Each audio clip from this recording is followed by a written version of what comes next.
अच्छा इधर वाले, अच्छा, और आप लोग चलिए कुछ मांग लेते, कुछ नहीं मांगते। पर वो जो व्यक्ति था जो परेशान था, उसने उस कार्ड को पढ़ा, देखा और जाने लगा और कहता है कि सेठ जी आपका बहुत बहुत धन्यवाद, पर मुझे ये कार्ड नहीं चाहिए। और आप लोग रहते तो क्या करते, कार्ड रख लेते या वापस करते? हाँ, रख लेते। पर उन्होंने ऐसा नहीं किया। उन्होंने क्या किया, कहा कि सेठ जी आज मुझे 25,000 रुपए की जरूरत थी, उसकी व्यवस्था हो गई, कल अगर मुझे जरूरत पड़ी तो भी सोचा ही और कहा है कि सेठ जी वो तो ठीक है, पर आप ये कार्ड रख लीजिए।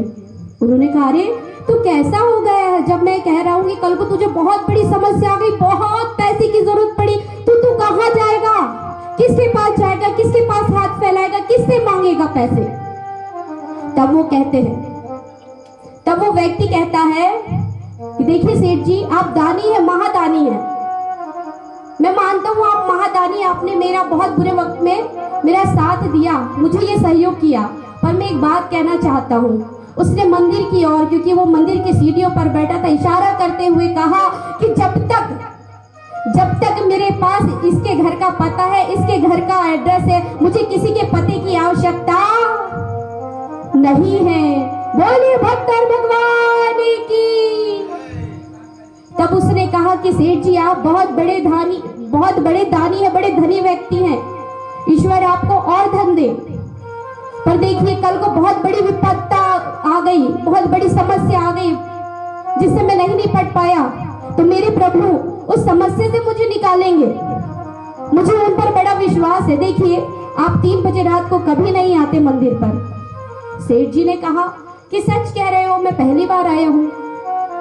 तब उस व्यक्ति ने कहा कि आपको यहाँ भेजने वाला कौन और मुझे यहाँ भेजने वाला कौन, आपके मन में मेरे प्रति दया जगाने वाला कौन? साक्षात वो परमेश्वर है, वो ईश्वर है, श्री हरि नारायण है, भगवान विष्णु है। बोले बांके बिहारी लाल की। और उसने कहा कि मुझे आपके पते की आवश्यकता नहीं है।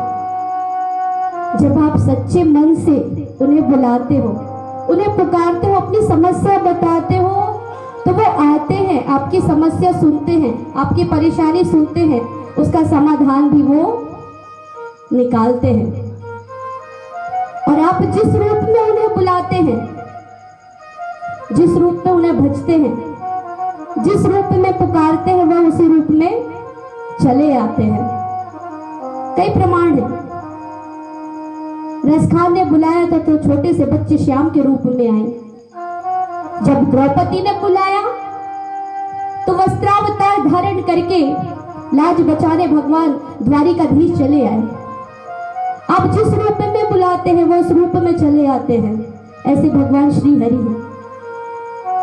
और एक कथा ये बताती है कि विश्वास, श्रद्धा, भक्ति प्रभु को कैसे खींच लेकर के आ जाती है अपने भक्तों तक।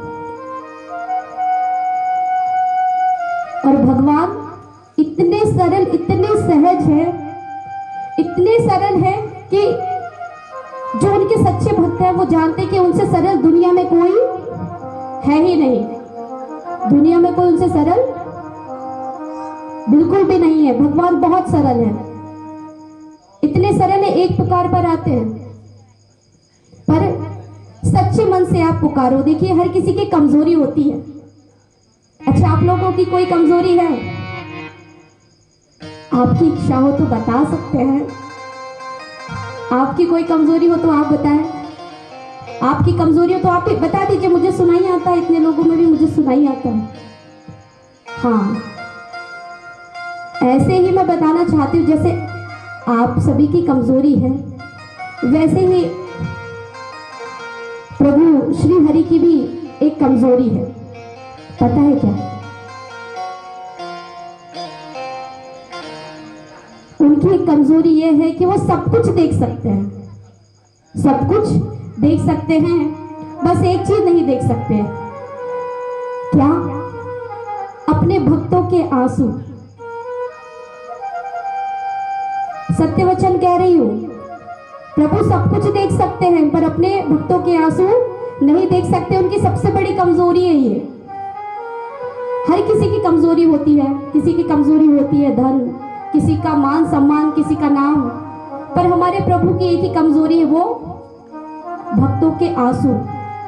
जब भक्त सच्चे हृदय से, सच्चे मन से प्रभु को पुकारता है, बुलाता है, तो वो दौड़े चले आते, क्योंकि वो उनकी कमजोरी है। और वो सारी चीजें, सारी चिंताएं तत्क्षण दूर कर देता है जब आप रो करके सच्चे मन से, श्रद्धा से, भक्ति भाव से कहते हो कि प्रभु मैं बहुत परेशान हूं, मेरी मदद करिए, बहुत परेशान हूं मैं, मुझे आपके साथ की आवश्यकता है। प्रभु सब कुछ छोड़ करके आपका साथ देने आ जाते हैं, क्योंकि उन्हें पता है कि सिर्फ मेरे सहारे हैं। अरे अगर सहारा लेना ही है तो इन दुनिया में रहने वाले व्यक्तियों से क्या सहारा लेना।